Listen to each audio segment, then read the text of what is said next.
देश को नई संसद मिलने जा रही है। ऐतिहासिक मौका है, बड़ा मौका है। इस नई संसद को लेकर राजनीति भी जमकर गरमाई हुई है। अरविंद केजरीवाल तो ये कह रहे हैं कि राष्ट्रपति द्रौपदी मुर्मू का अपमान हो गया और उसको उन्होंने SC/ST के अपमान से भी जोड़ दिया है। निश्चित तौर पर आने वाले दिनों में ये राजनीति गरमाएगी। साथ ही साथ विपक्ष का इस समारोह से बहिष्कार या दूरी इससे बनाए रखना, ये भी एक बड़ा मुद्दा बनता जा रहा है। इसकी क्या वजह है कि क्या सही क्या गलत, प्रधानमंत्री मोदी इसका उद्घाटन कर रहे हैं और यही वजह है कि द्रौपदी मुर्मू या उपराष्ट्रपति दोनों को आमंत्रित नहीं किया गया है। हालांकि उनका संदेश यहाँ पर पढ़ा जाएगा। इसके मायने क्या हैं, ये समझने की कोशिश करेंगे। मेरे साथ स्टूडियो में वरिष्ठ पत्रकार सुमित अवस्थी जी भी मौजूद हैं। आपका बहुत बहुत स्वागत है। एक और बहुत दिलचस्प चीज़ सामने आई, सेंगोल, कुछ लोग सेंगूल भी कह रहे हैं। ये एक राजदंड है।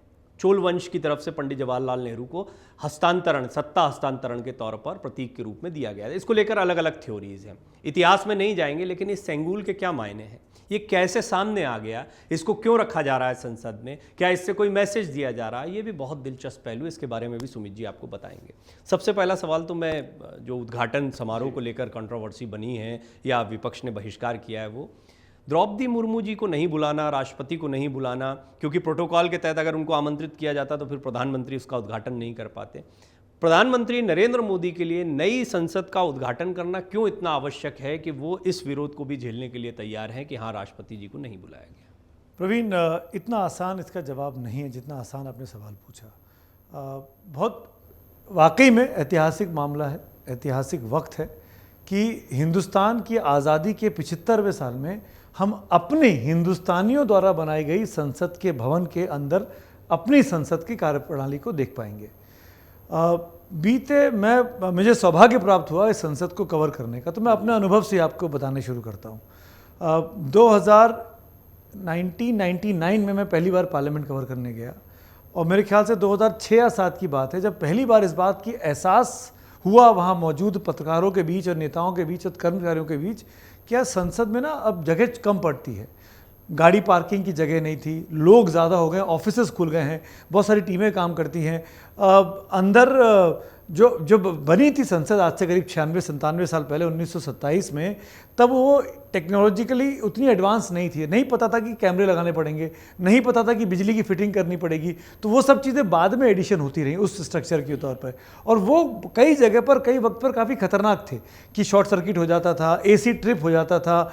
एक मौका तो मुझे अपना याद है, 2011-12 आई थिंक 2011 की बात है, विंटर सेशन चल रहा था संसद में। मैं राज्यसभा की प्रेस गैलरी में बैठा हुआ था प्रवीण, और बहुत तेज़ स्मेल आई, बदबू जिसको कहते हैं, जैसे कोई सी सड़ांध है, जैसे कि लाश सड़ रही है या चूहा मर गया है, इतनी हद तक आई। संसद की कार्रवाई को स्पीकर ने कहा उस वक्त, अगर चेयर पे कौन थे मैं याद नहीं कर पा रहा हूँ, कि ये स्मेल आ रही है, क्यों आ रही है, पता करना चाहिए। खैर कार्रवाई चलती रही, लेकिन फिर पता लगा कि उसी किचन, जो पेंट्री है उसका जो किचन है वो राज्यसभा के पीछे है। उसमें जो खाना बच जाता है, जो खाना फेंका जाता है नालियों में, क्योंकि सीवेज सिस्टम उसका ब्लॉक हो गया था, तो वो वहाँ सड़ रहा था पानी, उसकी स्मेल आ रही थी वो। खैर अगले वीकेंड था, सब साफ़ सफाई हुई, चीज़ें क्लीन हो गई, दुरुस्त हो गई। तो CPWD के कर्मचारियों के लिए भी, वहाँ पे साफ़ सफाई करने वालों के लिए भी काफ़ी दिक्कतें आ रही थी। तो मेरा कहना यह है कि नई इमारत ज़रूरत है वक्त की। नई इमारत में इसको अगर आप नेशनल प्राइड से जोड़ लें कि हम आज़ादी के 75वें साल में अपनी बनाई हुई संसद में जा रहे हैं, तो उसमें भी कोई मुझे ऐतराज़ नहीं लगता। ज़रूरत है, नई बिल्डिंग होनी चाहिए थी। सरकारों के पास मौका था। मीरा कुमार स्पीकर थी, उन्होंने पहली बार कहा, जो मुझे याद है, इनफैक्ट अब तो मैं गुलाम नबी आज़ाद का स्टेटमेंट पढ़ रहा हूँ कि PV नरसिम्हा राव सरकार के समय में ये बात आई थी कि नई संसद की ज़रूरत है, मतलब 91 से 96 के दरमियान की बात। मैं बात कर रहा हूँ आपको 2010 की।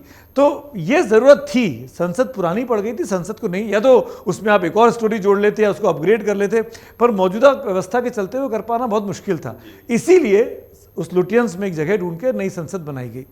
इस नई संसद में सीटें ज़्यादा हैं, क्योंकि परिसीमन की बात हो गई है, डिलिमिटेशन के बाद सीटें बढ़ेंगी, सांसद बढ़ जाएंगे। जैसे कि मेरे पास आंकड़ा लिखा हुआ है, 552 की लोकसभा की सीटिंग कैपेसिटी आज है, वो 888 की हो गई है। 250 राज्यसभा की थी, वो 384 हो जाएगी। और ये सब चीज़ें 2029 के लोकसभा चुनाव के पहले होनी चाहिए, क्योंकि तब शायद परिसीमन के बाद के चुनाव होंगे। जगह बड़ी है, दायरा बड़ा है, तमाम चीज़ें हैं। तो पहली बात तो ये कि मेरा मानना है कि संसद का नए भवन का बहिष्कार करना कोई भी विपक्ष को सुहाता नहीं है। उनको इस काम से बचना चाहिए था। ये मेरा निजी ओपिनियन है, ये किसी इन्फ्लुएंस में नहीं कह रहा हूं मैं, इसको स्पष्ट कर दूं। मेरा मानना यह है कि इस ऐतिहासिक मौके पर हर पार्टी को होनी चाहिए थी, क्योंकि वो देश की संसद है, किसी एक पार्टी का, किसी एक नेता का घर नहीं है, किसी की प्राइवेट प्रॉपर्टी नहीं है। उस पर जो भी प्रधानमंत्री बनेगा आज के बाद, या जो भी लोकसभा अध्यक्ष बनेगा, जो भी सांसद चुनकर आएगा, वो संसद भवन में बैठेगा।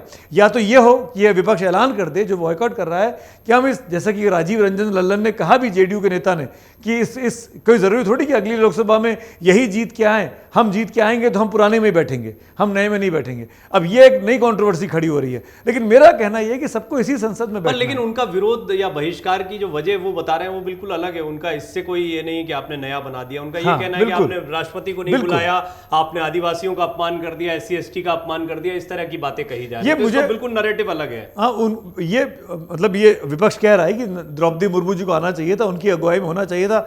बिल्कुल ठीक कह रहा है, मुझे भी मानना है, मेरा भी ये मानना है कि नई संसद भवन की जरूरत थी, नई संसद बननी चाहिए और इनॉग्रेशन राष्ट्रपति की मौजूदगी में ही होना चाहिए, उनकी प्रेजेंस में, उनके द्वारा होना चाहिए। मुझे इसको कहने में कोई गुरेज नहीं है। लेकिन मेरा सवाल अब उस पर पलट के ये है कि राष्ट्रपति और उपराष्ट्रपति को ना बुलाना, जो कि विपक्ष कह रहा है, जिस वजह से वो बॉयकॉट कर रहा है, क्या ये इतना बड़ा मामला है कि आप इस वजह से बॉयकॉट करें एक दिन के इस प्रोग्राम का? ये तो कोई सत्र तो है नहीं, ये प्रोग्राम है, भाषणबाजी तो होनी नहीं है।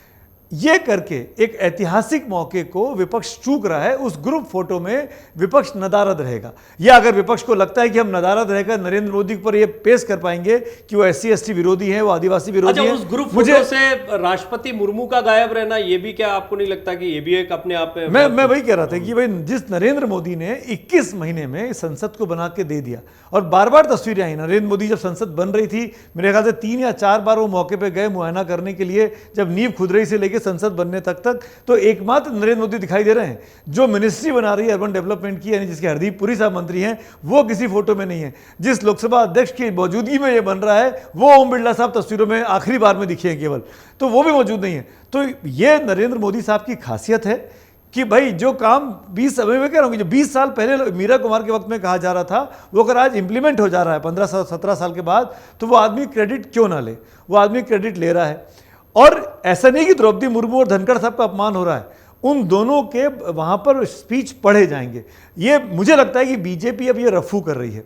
अगर वो दोनों मौजूद रहते, बहुत अच्छा सुझाव दिया विनोद अग्निहोत्री जी ने, जो अब मुझे इसको अंडरलाइन करने में दिक्कत नहीं है, हमारे वरिष्ठ साथी, हमारे उजाला के लिए लिखते हैं, हमारे साथी हैं। उन्होंने कहा कि जो नाम पट्टिका बनती, उसमें इस तरीके से लिखा जाता कि जिसका शिलान्यास प्रधानमंत्री की मौजूदगी में हुआ, जिसका उद्घाटन राष्ट्रपति की मौजूदगी में हुआ, उस नए लोकार्पण में उपराष्ट्रपति भी मौजूद थे, लोकसभा के स्पीकर भी थे, और अगर जरूरत लगती सरकार को तो विपक्ष के नेता का नाम, खड़गे साहब का नाम भी लिख देती उसके अंदर, जो भी मतलब वो काम, अधीर रंजन का नाम, जिसका भी नाम लिखती वो लिख देती। लेकिन ये नहीं किया गया। अगर ये होता तो ये वाकई में लगता कि हमारी डेमोक्रेसी जो है वो मैच्योर है। सत्ता पक्ष विपक्ष अपने तमाम मुद्दों को भूलकर एक साथ इस मुद्दे पर एक आ सकते हैं जहां पर टकराव ना हो। पर क्योंकि टकराव दोनों को पसंद है, हमको नहीं भूलना चाहिए कि ये तस्वीर लेके नरेंद्र मोदी 1924 के चुनाव में जाने वाले हैं कि मैंने संसद बनवा दी, मैंने मंदिर बना, मेरे साम्राज्य, आपको लगता है ये सांसदों की, पत्रकारों की, आपने जो निजी तौर पर देखा वहां पर जरूरत थी? जनता को कितना अपील करता है कि आपने नई संसद दे दी है और सांसदों के लिए बेहतर व्यवस्था कर दी? आपको लगता है चुनाव का मुद्दा है या इसका क्रेडिट कोई जनता के बीच में मिलता दिखाई देगा? बीजेपी लेने की भरपूर कोशिश करेगी, पर क्या आपको लगता है इतना बड़ा मुद्दा है? ये तो जनता तय करेगी। मुझे आज यहाँ बैठ के स्टूडियो में बैठ के तय कर पाना मुश्किल है मेरे लिए, पर यह बात है कि आज की जो जनरेशन है वो आज के हिसाब से वोट करती है। जो अब 18 साल का होगा, जो 24 में पहली बार वोट डालेगा, उसको आज की चीज़ें पता होंगी। उसको नहीं पता कि 1927 में लुटियन साहब ने ये संसद बनवाई थी और लॉर्ड इरविन ने इसका इनॉग्रेशन किया था। उसको ये पता होगा कि नरेंद्र मोदी ने ये संसद बनवाई, 21 महीने में बनवा दी। ये लोकार्पण की पहले से कुछ प्रैक्टिस तो नहीं चल रही? क्योंकि एक बड़ा लोकार्पण अगले साल की शुरुआत में होना चुनाव के पहले, और वो तो ऐसा लोकार्पण है जिसके दम पर 2024 का चुनाव लड़ा जाएगा। भाई नरेंद्र मोदी की, अगर आप जब आप 2024 के चुनाव में 10 साल की कामकाज को गिनेंगे तो इन दो तस्वीरों को इग्नोर कर पाएंगे क्या? कि दिल्ली में लोकतंत्र का मंदिर और अयोध्या में राम मंदिर, इसको इग्नोर कोई कर सकता है? नहीं कर सकता। जो राम मंदिर को लेकर कभी लगता था कि बनेगा ही नहीं, बीजेपी तो सिर्फ उछालती है, बीजेपी भुनाती है, बीजेपी को सीरियस ही नहीं है, सिर्फ वोट लेना चाहती है हिंदुओं की। लेकिन उस राम मंदिर को उन्होंने बना के दिखा दिया। जिस तरीके से भी बन रहा है, सुप्रीम कोर्ट से परमिशन लिए, क्रेडिट लेकिन बीजेपी लेती है और बीजेपी लेगी भी। बीजेपी के नेताओं को मुझे तो लगता है कि लोकतंत्र की इस मंदिर को लेकर भी अगर नरेंद्र मोदी उस फोटो में अकेले खड़ा होना चाहते हैं, उस नाम पट्टिका में कथित तौर पर अकेले अपने नाम लिखवाना चाहते हैं, तो ये सब चुनाव के मद्देनजर अगर हो रहा है तो चुनाव में सब चीजें होती हैं। जब राहुल गांधी का नाम छत्तीसगढ़ भवन की उसमें आ सकता है, जहां की ना वो मुख्यमंत्री थे ना राज्यपाल थे, केवल सांसद हैं, सोनिया गांधी का नाम आ सकता है, तो फिर नरेंद्र मोदी जो देश के प्रधानमंत्री हैं, जिन्होंने कैबिनेट से अप्रूव कराया, संसद का एक बजट पास हुआ, पूरे सेंट्रल विस्टा प्रोजेक्ट का 20,000 करोड़ का पार्लियामेंट ने उसको अप्रूव किया, वो बन रहा है, तो क्यों क्रेडिट नहीं लेंगे? चुनाव उनको भी लड़ना है भाई। ठीक है, फिर भी एक सवाल जो आपके जहन में भी आ रहा होगा, सुमित जी ने भी स्पष्ट किया कि राष्ट्रपति को नहीं बुलाना ये थोड़ा सा खटकता है। अब इसकी वजह एक क्रेडिट भी हो सकता है, इतनी मेहनत की गई है और प्रोटोकॉल है, अगर राष्ट्रपति आएंगे। राष्ट्रपति में सिर्फ एक बात और कह दूं प्रवीण, मैं कहना भूल गया कि ये अगर ये विपक्ष कह रहा है, जैसे अरविंद केजरीवाल के ट्वीट का आपने जिक्र किया कि SC ST विरोधी है ये सरकार, तो ये नहीं भूलना चाहिए कि इसी सरकार के अंदर में सबसे अधिक SC ST MPs चुनकर आए हैं। इसी सरकार ने एक आदिवासी महिला को राष्ट्रपति बनाया है। द्रौपदी मुर्मू अगर राष्ट्रपति हैं तो नरेंद्र मोदी और उनकी सरकार की वजह से राष्ट्रपति हैं, जिसके पीछे फिर सपोर्ट करने के लिए JMM को आना पड़ा, जो कि विरोधी पार्टी है, कि भाई उनके राज्य की हैं, आदिवासी हैं, महिला हैं, तो हम क्यों नहीं सपोर्ट करें। तो मेरा कहना ये है कि वो जो दांव है कि SC ST विरोधी है भाजपा, ये चिपकेगा, मुझे इस पर डाउट है। अब सेंगूल की भी थोड़ी सी बात कर लेते हैं, क्योंकि वो भी इस नई संसद में जो है बहुत आकर्षण का केंद्र बना हुआ है। क्या है ये सेंगूल और क्यों आपको लगता है सांकेतिक रूप से ये कुछ संकेत आने वाली राजनीति के लिए दे सकता है? इसको राजतंत्र से जोड़कर देखा जा रहा है, इसको बताया जा रहा है कि कोई बड़ी बात वो कहना चाहते हैं, या आपको ऐसा लगता है कि हमारे पास कोई एक पुरानी चीज़ थी, एक कोई ऐतिहासिक चीज़ थी जिसको रखकर शोभा बढ़ाई जा रही है, या इसके कुछ और गहरे मायने हैं? इस मामले पे मेरी राय बहुत स्पष्ट है। देश लोकतंत्र में है, हम लोकशाही में जी रहे हैं। हमको ऐसे प्रतीकों से बचना चाहिए जो लोकशाही को चुनौती देते हैं, क्योंकि ये संगुल, जिसको आप संगोल कह लें, संगुल कह लें, जो कि शंख, जिसका संग मतलब शंख है तमिल में, हिंदी में, और शंख से शंखनाद होता है, तो वो एक प्रतीक है सत्ता हस्तांतरण का। उसको स्थापित करके, जिसको राजदंड हम कहते हैं, जो कि अब चलता है कि ये राजा है, ये महाराज है, ये मठाधीश है, जिसके पीछे वो राजदंड खड़ा होता है, उस राजदंड को, जो राजशाही का प्रतीक है, राजा से राजा के अगले राजा के पास सत्ता हस्तांतरण होता था, या आखिर में माउंटबेटन ने नेहरू जी को दिया, उसकी क्या ज़रूरत है भाई? लोकशाही में नरेंद्र मोदी को पहले 250-300 सीटें मिली, फिर 300 प्लस सीटें मिली, तो आप लोकशाही के अधिनायक हैं, आप नेता हैं, जनता आपको नेता मानती है। उसको स्थापित करके हम क्या कहना चाहते हैं? क्या हम वापस राजशाही की तरफ जा रहे हैं?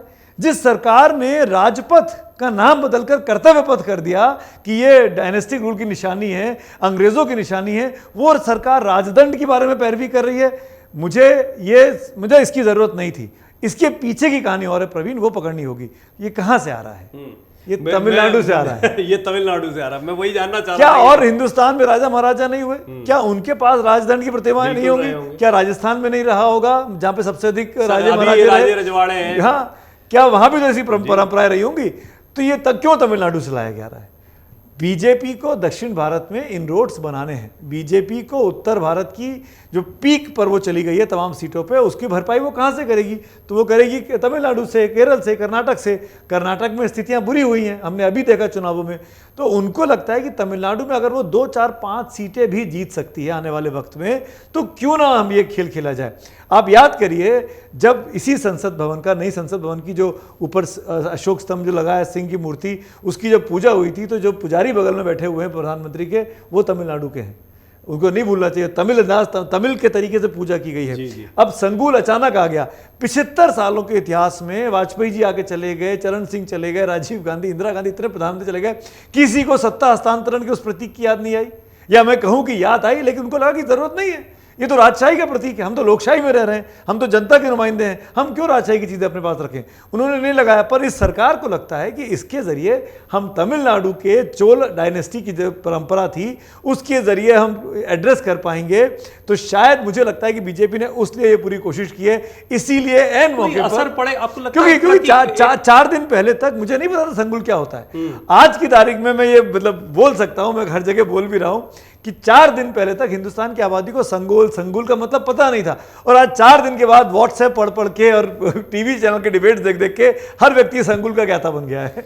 इसका इन प्रतीकों का इतना असर पड़ता है कि दक्षिण की राजनीति, जहां कर्नाटक में अभी दरवाजा बना ही था, छोटा सा दरवाजा बना था, वो भी बंद हो गया है इस हार के बाद में जो कर्नाटक में मिली। हालांकि लोकसभा चुनाव में देखना होगा, पहले भी पलटा है मामला, लेकिन आपको लगता है कि दक्षिण का दरवाजा ही अभी ठीक से नहीं कर पा रहे हैं और आगे तमिलनाडु तक की तो कहानी बहुत अलग है। ऐसे किसी प्रतीक के जरिए वहां की राजनीति को साधना, ये आपको कितना प्रायोगिक लगता है? देखिए, बीजेपी प्रतीकों की राजनीति करती है और मुझे मानना है कि हिंदुस्तान में मतलब किसी भी पॉलिटिक्स में परसेप्शन एक काम करता है। छवि आपकी जो है, आपके आसपास का जो ऑरा है, वो बहुत इंपॉर्टेंट रोल प्ले करता है। कर्नाटक को देखिए, बोम्मई साहब पर चिपक गया कि वो करप्ट है, वो 40% वाली सरकार है, कमीशन सरकार चला रहे हैं, उसका खामियाजा उनको उठाना पड़ा।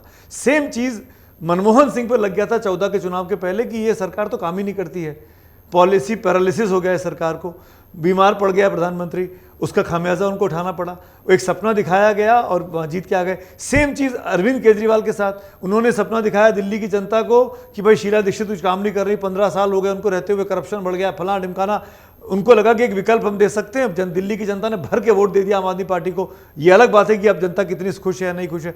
मेरा ये कहना है कि इन परिस्थितियों में ऐसे परसेप्शन क्रिएट किए जाते हैं, लेकिन इसका ड्रॉबैक भी है कि जब इस परसेप्शन की हवा निकलती है तो बहुत मुंह के खानी पड़ती है। तो अगर बीजेपी तमिलनाडु को ध्यान में रख के, चुनावों को ध्यान में रखकर ये कर रही है और अगर इसको कैपिटलाइज कर लेती है 24 के चुनाव में और तमिलनाडु में बीजेपी कोई भी लोकसभा सीट जीत जाती है, तो ये वाकई में बहुत बड़ा अचीवमेंट होगा, क्योंकि बीजेपी तमिलनाडु में और केरल में ऑलमोस्ट सुई पटक सन्नाटा है। क्या विपक्ष को बीजेपी ने बैठे बैठाए एक मुद्दा दे दिया है, जहां जिसके बारे में शायद द्रौपदी मुर्मू को नहीं बुलाना एक मुद्दा बनाया जाएगा, ये शायद ना सोचा गया हो या सोचा गया होगा? आपको क्या लगता है? मुझे लगता है कि बीजेपी ने जानबूझ के किया, क्योंकि देखिए नरेंद्र मोदी को चमकाना है, क्योंकि सबसे बड़े उनके क्राउड पुलर हैं। अभी भी एक सर्वे भी आया है, किसी 1-2 एजेंसीज ने किया है सरकार के 9 साल पूरे होने पर, उसमें भी लोकप्रियता के पैमाने पर मोदी जी की लोकप्रियता ऑलमोस्ट वहीं बनी है जहां 5 साल पहले थी। मतलब 1% का ही डाउनफॉल था और राहुल गांधी का केवल 3% का बढ़ा है, लेकिन वो गैप आज भी करीब 17-18% के आसपास है। एक 27% पे, एक 42%, 15% का गैप है। तो मोदी की लोकप्रियता बनी हुई है, तो मोदी को क्यों नहीं भारतीय जनता पार्टी इनकैश करेगी। लेकिन जो आप बात कह रहे हैं कि विपक्ष को मुद्दा दे दिया, मुझे लगता है कि विपक्ष को राष्ट्रपति के बॉयकॉट के मामले पर बीजेपी को घेरना चाहिए, ये बात चीख चीख कर कहनी चाहिए, पर संसद के ओपनिंग सेरेमनी में नहीं जाना, उसके इनॉग्रेशन में नहीं जाना, ये वो गलत काम कर रहे हैं। ये ऐतिहासिक मामला, उनको वहाँ जाना चाहिए। बहुत अच्छा सुझाव आया कि आप काली पट्टी पहन के जाइए, आप विरोध करिए। मल्लिकार्जुन खड़गे को भाषण देना है, अपने भाषण में कहिए ना कि यहाँ राष्ट्रपति होती तो और अच्छा लगता, आपकी बात रजिस्टर हो जाएगी वो, लेकिन आप नहीं कह रहे हैं। आप एक अच्छा सुझाव आया कि आप केवल आदिवासी एमपीज को भेजिए अपने, कि आपने आदिवासी राष्ट्रपति को नहीं बुलाया, पर हमारी तरफ से केवल आदिवासी एमपीज जाके और तरीके हो सकते थे, और तरीके विरोध के हो सकते थे, उसके जरिए आप सरकार को घेर भी लेते और उस सेरेमनी का हिस्सा भी हो जाते। आपको क्या लगता है, क्या राष्ट्रपति द्रौपदी मुर्मू को नहीं बुलाना ये आपको गलत लग रहा है? उनका संदेश हालांकि मैं बता दूं पढ़ा जाएगा और स्ट्रैटेजिकल है, क्योंकि प्रधानमंत्री मोदी ने ये शुरुआत की, ये इनिशिएटिव लिया और बहुत तेजी से इस संसद भवन का निर्माण करके देश को समर्पित कर रहे हैं, तो वो इसका क्रेडिट भी लेते दिखना चाहते हैं। और अगर राष्ट्रपति आएंगी तो फिर वो उद्घाटन नहीं कर पाएंगे। इस सारी चीज के बारे में आप क्या सोचते हैं? अपनी टिप्पणी जरूर लिखें। मन से उजाला कर चले, मन से उजाला कर